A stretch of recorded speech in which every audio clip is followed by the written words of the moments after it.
Welcome to Your Success class.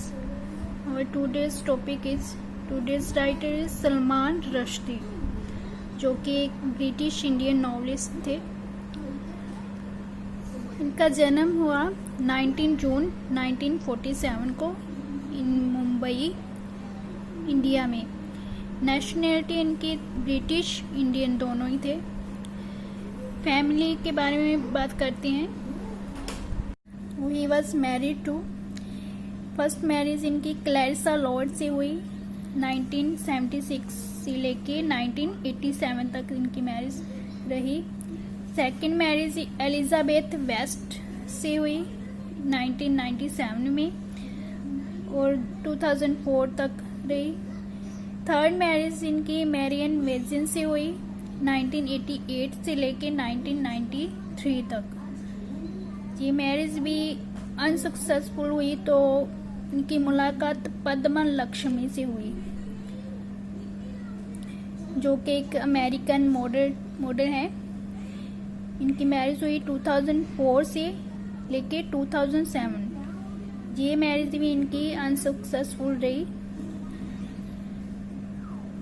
Salman Rushdie ने इनके ऊपर एक नॉवल डेडिकेट किया इनको, फ्यूरी।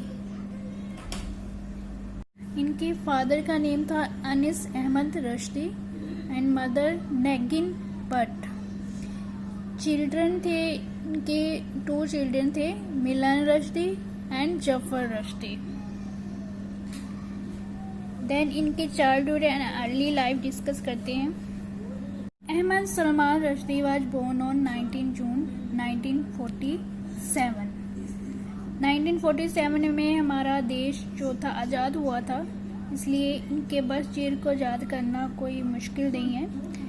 तो इन बॉम्बे में इनका जन्म हुआ था 19 जून 1947 को in British India, to a Muslim family of Kashmiri descent. हुआ था कश्मीरी पीढ़ी के एक मुस्लिम फैमिली में। He was the only child to his parents. वो अपने माता पिता की एकमात्र संतान थी। While his father Anis Ahmed Rushdie was a University of Cambridge educated lawyer turned businessman. जबकि उनके पिताजी एनिस अहमद रश्दी एक पढ़े लिखे वकील थे यूनिवर्सिटी ऑफ कैम्ब्रिज से, पर उन्होंने अपना ऑक्यूपेशन तब्दील कर लिया था किसमें, एक बिजनेसमैन में। And his mother Nagin Bhatt was into the profession of teaching. उनकी जो मदर थी टीचिंग के प्रोफेशन में थी। Then after completing his preliminary education from Johan Conant School in Mumbai, Young Rushdie moved to England. तो Johan Connon school Mumbai से अपनी preliminary education complete करने के बाद जो सलमान रश्दी थे इंग्लैंड को मूव हुए। तो ही enrolled at the Rugby School from where he completed his higher education. उन्होंने रग्बी स्कूल से अपनी हायर एजुकेशन कंप्लीट की। And then Rushdie went to King's College. उसके बाद रश्दी किंग्स कॉलेज गए and later to Cambridge University. उसके बाद कैम्ब्रिज यूनिवर्सिटी गए। उन्होंने from where he received his master's degree in history in 1968। उन्होंने 1968 में कैम्ब्रिज यूनिवर्सिटी से अपनी मास्टर्स डिग्री इन हिस्ट्री में मास्टर्स डिग्री ली। एंड अब उनका कैरियर डिस्कस करते हैं। Rushdie began his career as a freelance writer for the advertising agency Ogilvy and mother.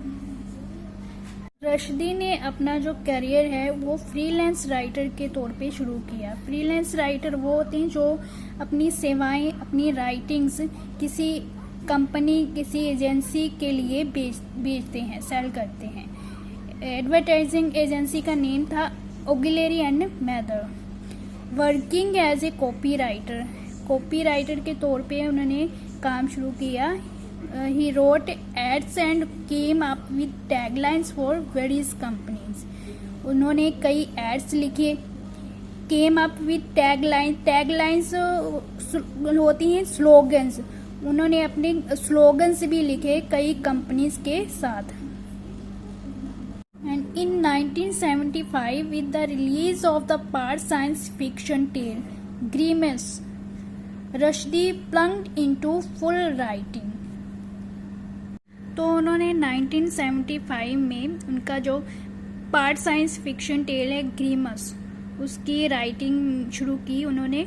Through he still continued freelancing as an advertisement writer, जबकि वे अभी भी एक फ्रीलांस राइटर थे, एक एडवर्टाइजमेंट राइटर थे। The book Grimus revolved around the story of a native American eagle. ये book जो ग्रीमस है, ये स्टोरी किसकी स्टोरी है?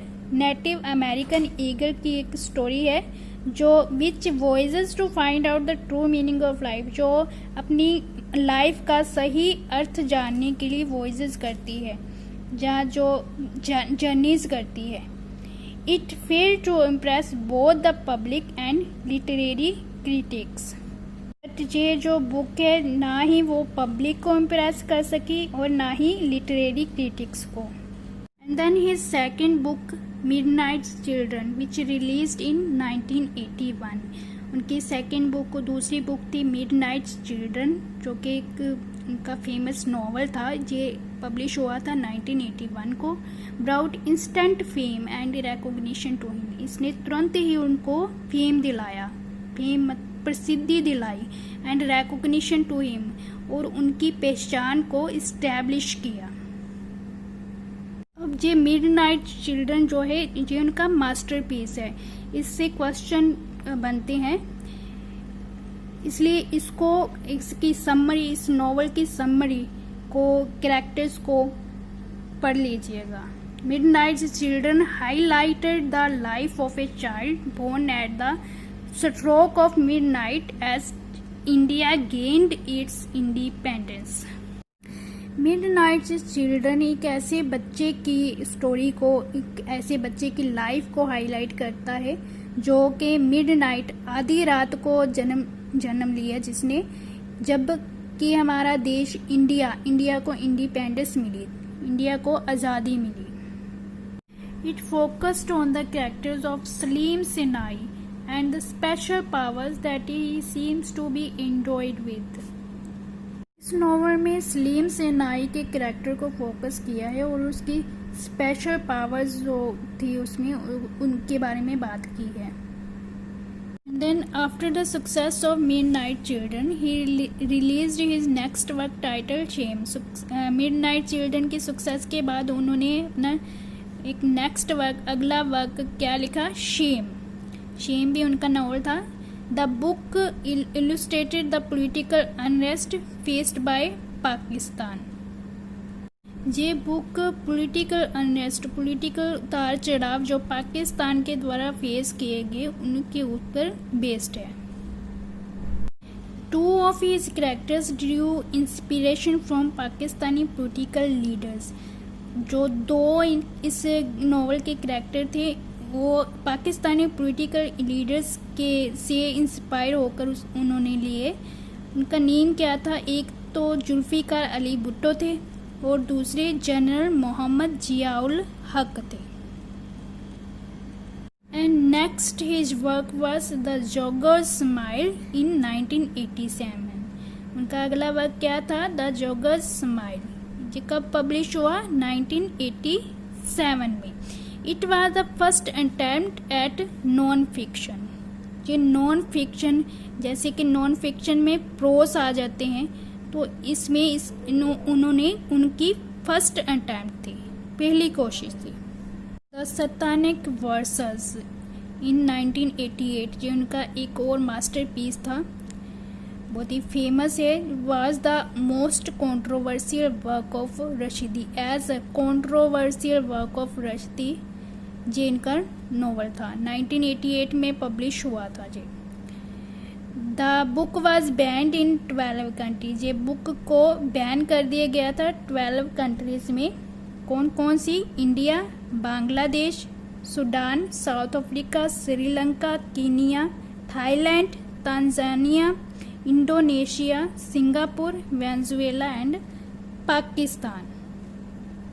Ayatollah Khomeini, the spiritual leader of Iran, issued a fatwa or a death sentence against Rushdie.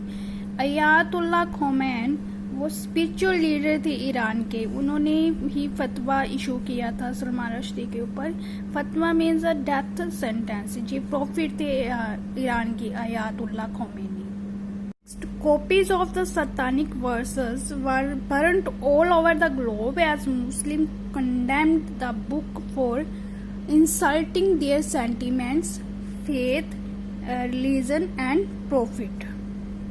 की copies the सैतानिक versus की copies को जलाया गया पूरी दुनिया में, स्पेशली मुस्लिम कम्युनिटी के द्वारा, क्योंकि वो मानते थे कि इसमें उनकी सेंटिमेंट्स, फेद, रिलीजन और उनके प्रॉफिट का इंसल्ट किया गया है। Rushdie went into hiding for several years and फतवा इशू होने के बाद क्या हो कि रश्दी जो है अपने आप को उन्होंने हाइड करना पड़ा उनको, and was forced to live under police protection, and उनको पुलिस प्रोटेक्शन के अंडर रहना पड़ा। And however in isolation in 1990, isolation में भी इन 1990 में उन्होंने he release his next book Haroun and the sea of stories. कौन सी बुक को उन्होंने रिलीज की? Haroun and the sea of stories. एक चिल्ड्रंस नॉवल है, बच्चों का नॉवल है, बच्चों की बुक है। And in 2017 a satirical novel set in contemporary America was published under the name The Golden House. His 14th novel Quixote, inspired by Miguel de Cervantes' classic novel Don Quixote, was published in 2019. And उनका एक latest novel है 14th novel क्यूचोटे, जो 2019 में publish हुआ है। वो माइगल D कार्वेंट्स, जो जिनका एक क्लासिक नॉवल है डॉन क्यूजोटे, उससे इंस्पायर होकर उन्होंने लिखा। तो उनके main major awards and achievements हैं वो डिस्कस करते हैं कि उनका जो नॉवल था मिडनाइट चिल्ड्रन, उसको कौन कौन से अवार्ड, कौन कौन से प्राइज मिले। पहले तो बुकर प्राइज है 1981, बुकर ऑफ बुकर्स है 1993, best of the Booker 2008, Canadian screen award for adapted screenplay है 2013। एंड उसी तरह James Tait Black memorial prize 1981 prize, Booker prize और James Tait Black memorial prize 1981 में इनको मिली है। Next novel the Moor's last sigh, इसको Costa novel award in 1995 में मिला था। ये नाइटेड हुए थे 2007 में। एंड देन अब एक बार उनके वर्क्स, मेजर वर्क्स जो सारे हैं वो देख लो। इनके पहले नॉवेल्स हैं Grimus, first novel 1975, midnight children 1981, shame है 1983, the satanic verse 1988, the Moor's last sigh 1995, ये set in Bombay and Cochin, the ground beneath our feet 1999 and fury 2001।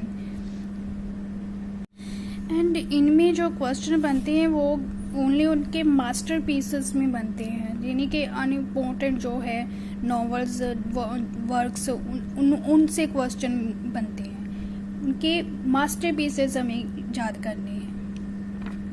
Next 8th novel है उनका शालीमार द क्लाउन 2005 में, the इंचेंटर्स of Florence 2008, 2 years 8 months and 28 nights in 2015, and 11th the golden house जो 2007 में publish हुआ, और क्यूचोटे ये 2019 29 अगस्त को पब्लिश हुआ। एंड इनके 2 नॉवेल्स हैं चिल्ड्रंस। पहले तो Haroun's the sea of stories in 1990, ये 5th नॉवल है following the satanic verses. Satanic verses के बाद लिखा उन्होंने Haroun the sea of stories. Luka and the fire of life 2010 में। ये 2 नॉवेल्स मिला के इनके 14 नॉवल हो जाते हैं। ये कुछ छोटे इनका 14th नॉवल है। Luka and fire of life की बात करते हैं तो इन्होंने सलमान रश्दी जी ने इस नॉवल के बारे में कहा था, return to the world of video games for inspiration. उन्होंने कहा था कि वे वीडियो गेम्स के संसार में इंस्पिरेशन के लिए टर्न कर गए हैं। And he wrote the book for his 13 years old son. ये बुक, ये नॉवल जो है Luka and the fire of life, उन्होंने अपने 13 साल की बेटी के लिए लिखा। एंड नेक्स्ट हम बात करते हैं उनके एसेस की। प्रोज वर्क में जो थे एसेस, पहले तो the Jaguar smile and Nicaraguan journey in 1987 and in good faith Granta in 1990, imaginary homeland essays and criticism in 1992 and the East in Blue 2004, A Fine Pickle 2009, In the South 2012, Joseph Anton, A Memoir 2012। ये इनका autobiographical ऐसे है। Joseph एंटन जहाँ पे इनका pseudonym name है, इन पे फतवा जो इशू हो गया था इसलिए उन्होंने अपना जो वर्क है हिडन नेम से पब्लिश किया। Hope this information would be helpful for you. For your better learning, you can subscribe Wings Tutor channel and your success with Preet Gill YouTube channel. So, thank you.